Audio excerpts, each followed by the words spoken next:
Compass ধারাবাহিকের নতুন চমক। কম্পাস ছদ্মবেশে মন্দিরে ভিক্ষা করে। কম্পাস আর বিহানের নতুন প্ল্যান অপরাধীকে ধরার জন্য। শুরুতেই দেখতে পাবো কম্পাস, বিহান ও বাড়ির সকলে মায়ের জন্মদিনের জন্য স্পেশাল করে কেক ও মাটন রান্না করে।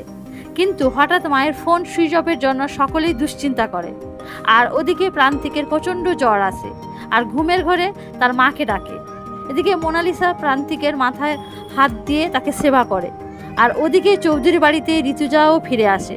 সবাই জন্মদিনের শুভেচ্ছা জানায়, কিন্তু তার আচরণ অন্যরকম মনে হয়। আর ওদিকে মোনালিসা বলে, প্রান্তিক বাবুর সাথে চৌধুরী বাড়ির কোনো সম্পর্ক রয়েছে, তার জন্য আমাকে ডিএনএ টেস্ট করাতেই হবে। আর প্রান্তিকের মাথা থেকে চুল কাটতে গেলে প্রান্তিক অজ্ঞান হয়ে যায়। এই সপ্তাহে আগামী পর্বে নতুন চমক রয়েছে। দেখতে পাবো একটি মন্দিরে বিহান ও একজন মহিলা আসবে, ঠাকুরকে প্রণাম করবে আর সাধারণ গরিব মানুষদের কিছু দান করবে। আর ওখানে কম্পাস ভিখিরির ছদ্মবেশে বসে আছে। বিহান তার হাতে একটি বাক্স দেয়। বিহান আর কম্পাসের নতুন প্ল্যান অপরাধীকে ধরার জন্য। তাই দেখতে থাকুন কম্পাস।